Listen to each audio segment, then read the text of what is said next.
ದೇಶದಲ್ಲಿ ಕೆಲ ದಿನಗಳ ಹಿಂದೆಯಷ್ಟೇ ಈರುಳ್ಳಿ ಬೆಲೆ ಕೆಜಿಗೆ 100 ರೂಪಾಯಿ ಮುಟ್ಟಿತ್ತು. ಅತಿ ಮಳೆಯಿಂದಾಗಿ ಈರುಳ್ಳಿ ಬೆಳೆ ಹಾಳಾಗಿತ್ತು.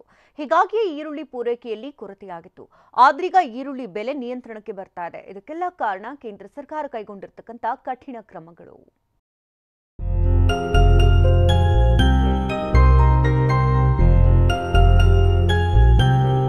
ಈರುಳ್ಳಿ ಕತ್ತರಿಸುವಾಗ ಜನರ ಕಣ್ಣಲ್ಲಿ ನೀರು ತರಿಸುತ್ತೆ. ಈರುಳ್ಳಿ ಬೆಲೆ ಏರಿಕೆಯಾದಾಗ ರಾಜಕಾರಣಿಗಳ ಕಣ್ಣು ತೇವವಾಗುತ್ತವೆ. ದೆಹಲಿಯಲ್ಲಿ ಬಿಜೆಪಿ ಸರ್ಕಾರ ಈರುಳ್ಳಿ ಬೆಲೆ ಏರಿಕೆಯಲ್ಲೇ ಅಧಿಕಾರ ಕಳೆದುಕೊಂಡಿತ್ತು. ಈಗ ಬಿಹಾರ ವಿಧಾನಸಭಾ ಚುನಾವಣೆ ನಡೆಯುತ್ತಿದೆ. ಬಿಹಾರ ಮತದಾರರ ಮೇಲೆ ಈರುಳ್ಳಿ ಬೆಲೆ ಏರಿಕೆ ಪ್ರಭಾವ ಬೀರ್ತಾ ಇಲ್ವಾ ಅಂತ ತಿಳಿದುಕೊಳ್ಳಲು ನವೆಂಬರ್ 10ರವರೆಗೆ ಕಾಯಬೇಕು. ಆದರೆ ಕೇಂದ್ರ ಸರ್ಕಾರ ಜನರ ಆಕ್ರೋಶ ಹೆಚ್ಚಾಗೋದನ್ನ ತಡೆಯಲು ಈರುಳ್ಳಿ ಬೆಲೆ ನಿಯಂತ್ರಣಕ್ಕೆ ಮುಂದಾಗಿದೆ.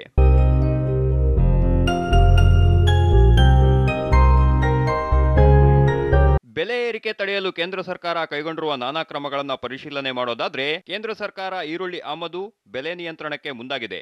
ಚಿಲ್ಲರೆ ಮಾರಾಟಗಾರರ ಸಂಗ್ರಹಕ್ಕೂ ಮಿತಿ ಹೇರಲಾಗಿದ್ದು 2 ಟನ್ ಮಾತ್ರ ಈರುಳ್ಳಿ ಸಂಗ್ರಹಿಸಬಹುದು. ಹೋಲ್ಸೇಲ್ ಮಾರಾಟಗಾರರಿಗೆ 25 ಟನ್ ಸಂಗ್ರಹಕ್ಕೆ ಅವಕಾಶವಿದೆ. ಕೇಂದ್ರದ ಬಳಿ ಇರುವ ಬಫರ್ ಸ್ಟಾಕ್ ಬಿಡುಗಡೆಯಾಗಿದ್ದು ಬರೋಬ್ಬರಿ 37,000 ಟನ್ ಈರುಳ್ಳಿ ರಿಲೀಸ್ ಆಗಿದೆ. ವಿದೇಶದಿಂದ ಭಾರಿ ಪ್ರಮಾಣದ ಈರುಳ್ಳಿ ಆಮದು ಮಾಡಿಕೊಳ್ಳಲಾಗುತ್ತಿದೆ. ಇದುವರೆಗೆ 7,000 ಟನ್ ಈರುಳ್ಳಿ ಆಮದು ಮಾಡಿಕೊಳ್ಳಲಾಗಿದ್ದು 25,000 ಟನ್ ದೀಪಾವಳಿ ಹೊತ್ತಿಗೆ ಬರಲಿದೆ. ಈ ಎಲ್ಲಾ ಕ್ರಮಗಳ ಪರಿಣಾಮವೇ ಕೆಜಿಗೆ 100 ರೂಪಾಯಿ ಇದ್ದ ಬೆಲೆ ಈಗ 65 ರೂಪಾಯಿಗೆ ಇಳಿದಿದೆ.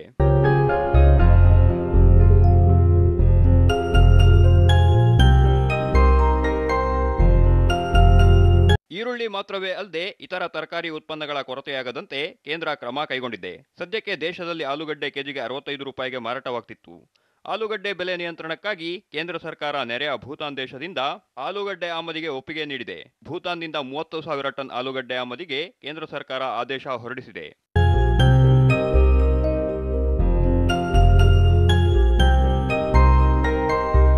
Chandramohan, national bureau, TV9.